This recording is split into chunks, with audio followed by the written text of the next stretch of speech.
ಅಮ್ಮ ತಾಯಿ, ಜಗಜ್ಜನನಿ, ಜಗದೀಶ್ವರಿ, ಅಂಬಾ ಭವಾನಿ, ಸಕಲರನ್ನ ಕಾಪಾಡುವ ನಾಗಚೌಡೇಶ್ವರಿ, ಈ ನಿನ್ನ ಮಗಳಿಗೆ ಉಂಡುಡಲು ಕೊರತೆ ಇಲ್ಲದಿದ್ದರೂ ಸಮಾಜದಲ್ಲಿ ನನಗೆ ಒಳ್ಳೆಯ ಸ್ಥಾನ ಮಾನ ದೊರಕಲಿಲ್ಲ.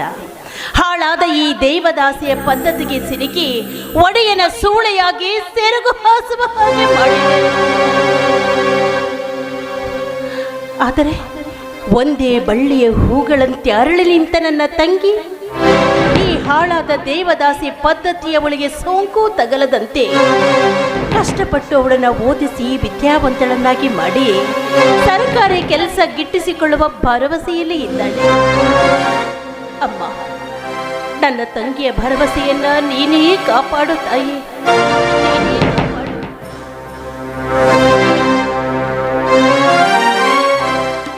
ಆಯ್ತಾಯ್ತು, ನಿಂಗೆ ಸಮಯ ಸಿಕ್ಬಿಟ್ರೆ ಮುಗಿದು ಹೋಯ್ತಲ್ಲ. 3 ಹೊತ್ತು ದೇವರ ಪೂಜೆಲೆ ಮುಳುಗ್ಬಿಟ್ಟಿರ್ತೀಯ. ಅಂದಾಗಿ ದೇವ್ರ ಹತ್ರ ಏನಂತ ಕೇಳ್ಕೊಂಡೆ ಅಕ್ಕ? ಏನಂತ ಕೇಳ್ಕೊಳ್ಳಿ ನನ್ನ ಮುದ್ದು ಹೊರಗಿಡೆ. ತಲತಲಾಂತರದಿಂದಲೂ ದೇವದಾಸಿ ಪದ್ಧತಿಯಿಂದ ನಮ್ಮ ವಂಶದಲ್ಲಿ ಯಾರೂ ಕೂಡ ಸ್ಕೂಲ್ ಮೆಟ್ಲೆ ಹತ್ತಲಿಲ್ಲ. ಹೀಗಿರುವಾಗ ನೀನು ಓದಿ ವಿದ್ಯಾವಂತಳಾಗಿ ಸರ್ಕಾರಿ ಕೆಲಸ ಗಿಟ್ಟಿಸಿಕೊಳ್ಳುವ ಭರವಸೆಯಲ್ಲಿ ಇದೆಯಾ? ಅಮೃತ, ನೀನು ನಮ್ಮಂತವಳ ಮನೆಯಲ್ಲಿ ಹುಟ್ಟಬಾರ್ದಿತ್ತಮ್ಮ, ಹುಟ್ಟಬಾರ್ದು.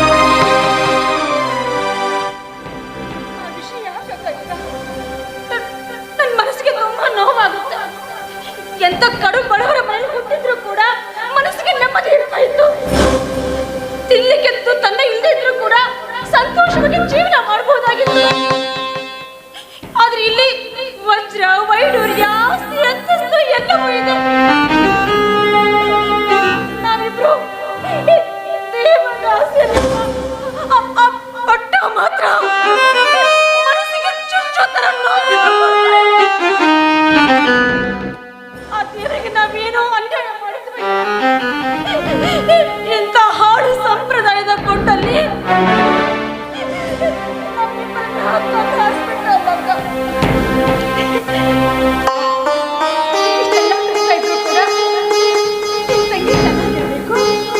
ಓದ್ಬೇಕು ಅಂತ ಎಷ್ಟೊಂದೆಲ್ಲ ಓದ್ತಿದ್ಯಲ್ಲ. ನಿನ್ನ ಒಂದೊಂದು ಕಣ್ಣೀರ ಹನಿ ಕೂಡ ನನ್ನ ಹೃದಯವನ್ನು ತಟ್ಟುತ್ತಾ ಇದೆ.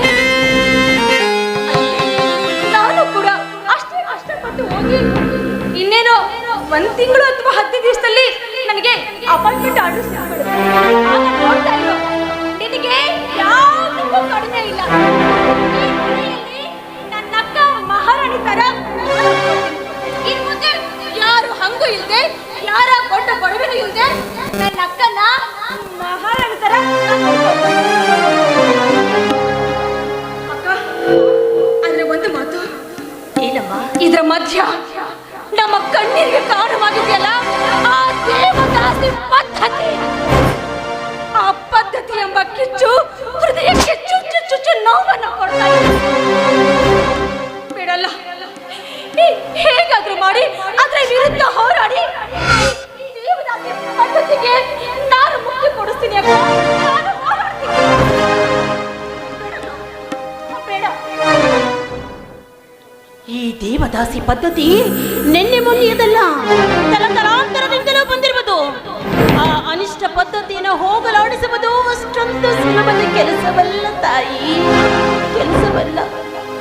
ಅಮೃತ, ನೀನು ಮಾತ್ರ ದೇವದಾಸಿಯ ಸೋಂಕು ತಗಲದೆ, ಸೂಳೆ ಎಂಬ ಪಟ್ಟ ಕಟ್ಟಿಕೊಳ್ಳದೆ ಒಬ್ಬ ಗುಣವಂತ ಹುಡುಗನ ಕೈ ಹಿಡಿದು ಗರತಿಯಾಗಿ ಬಾಳಬೇಕೆನ್ನುವುದೇ ಈ ನಿನ್ನಕ್ಕನ ಆಸೆಯಪ್ಪ.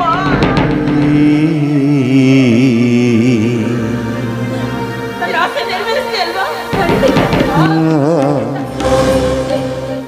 ಕಷ್ಟಪಟ್ಟು ಸಾಕಿ ಬೆಳೆಸುತ್ತೆ ಆದ್ಮೇಲೆ ತಂದೆ ತಾಯಿ ಬದಿಯೋ ಮರದಲ್ಲಿ ಎಲ್ಲ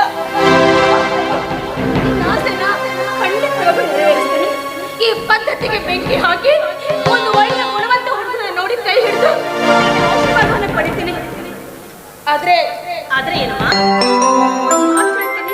ದಯವಿಟ್ಟು ಮನಸ್ಸಿಗೆ ಹಚ್ಕೊಬೇಡ. ನೀನು ಏನು ಹೇಳಿದ್ರು ನನ್ನ ಒಳ್ಳೇದಕ್ಕೆ ಹೇಳ್ತೀಯ. ಹಾಗಿದ್ಮೇಲೆ ನಮ್ಮಿಬ್ಬರಲ್ಲಿ ಯಾಕೆ ಈ ತರ ಮಾತೆಲ್ಲ? ಅದೇನು ಅಂತ ಹೇಳಿ ಅಕ್ಕ. ಇಷ್ಟು ಒಳ್ಳೆ ಮನಸ್ಸಿದೆ ನನಗೆ.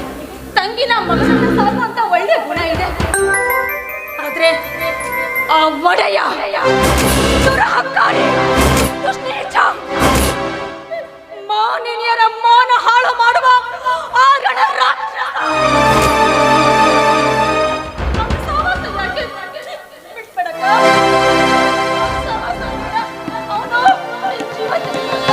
ಅವನು ಒಳ್ಳೆಯವನಲ್ವೇ? ತಪ್ಪು ತಿಳ್ಕೊಂಡಿದೀಯ. ನಿನ್ನ ಅಂತರಂಗದ ಅಂತರಾಳದಲ್ಲಿ ನಡೆಯುತ್ತಿರುವ ಗೊಂದಲವನ್ನು ನಾನು ಅರ್ಥ ಮಾಡಿಕೊಳ್ಳಬಲ್ಲೆ.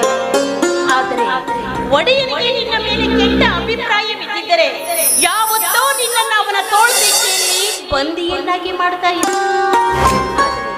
ನಿನ್ನ ಕಷ್ಟಪಟ್ಟು ಓದಿಸ್ಲಿಕ್ಕೆ ಹಣ ಸಹಾಯ ಯಾಕಮ್ಮ ಮಾಡ್ತಾ ಇದ್ದ? ನಿನ್ನ ಮನದಲ್ಲಿ ಈ ಗೊಂದಲ ಬಂದಿದೆ ಅಂದ್ರೆ ನಿನಗೋಸ್ಕರನಾದ್ರೂ ನಾನು ಹುಷಾರಾಗಿರ್ತೀನಿ. ಆದ್ರೆ ನಾನು ಇವತ್ತಿನಗೊಂದು ಮಾತು ಕೊಡ್ತಾ ಇದ್ದೀನಿ. ಆ ಒಡೆಯನಿಂದ ನಿನ್ನ ಮಾನಕ್ಕೇನಾದ್ರೂ ಆಪತ್ತು ಬಂದಿದೆ, ನನ್ನ ಪ್ರಾಣ ಕೊಟ್ಟಾದರೂ ನಿನ್ನ ಮಾನ ಕಾಪಾಡ್ತೀನಿ.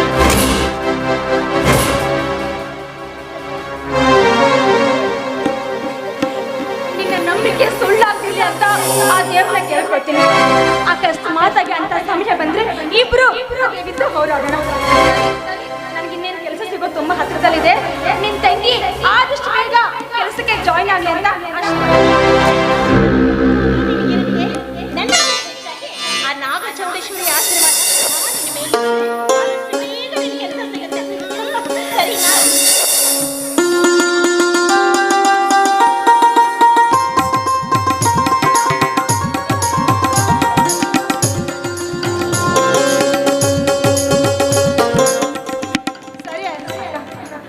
ನನಗೋಸ್ಕರ ತಿನ್ನೋದಕ್ಕೆ ಸಿಹಿ ಮಾಡ್ತೀಯಾ? ಏನೋ ನನ್ನ ತಂಗಿ ಈ ಸಂದರ್ಭದಲ್ಲಿ ಹಾಡಿ ಕುಣಿತಾಳೆ ಅಂದ್ರೆ ಬರೀ ತಿಂಡಿ ಕೊಟ್ಟು ಬರೀ ತಿನ್ನೋದ್ರಲ್ಲೇ ಇರ್ತೀಯಲ್ಲಿ. ಆಯ್ತು. ಅಲ್ಲ, ಮೀನ್ ಸಾರು ಮಾಡ್ಕೊಡ್ತೀನಿ ಅಂತೆ, ಅದು ಇಲ್ಲ. ಈಗ ನೋಡ್ರೆ ಸಿಹಿ ಬೇರೆ ನಿನಗೆ. ಅದೇನು ಹುಚ್ಚಿರ್ತೀನಿ ನಿನಗೆ. ಆಯ್ತು ಬಿಡು. ಅಕ್ಕನ ಮನಸ್ಸಿಗೆ ಸಂತೋಷ ಆಗೋ ತರ ಏನಾದ್ರು ಬಂದು ಹೇಳಬೇಕು. ಹೇಳು. ನೀನು ಮಲ್ಲಿಗೆ, ನಾನು ಸಂಪಿಗೆ. ಇಲ್ಲ, ನಾನು ಸಂಪಿಗೆ, ನೀನು ಮಲ್ಲಿಗೆ. ಎಲ್ಲಮ್ಮ ನೀನೇ ಮಲ್ಲಿಗೆ. ಸರಿನಾ?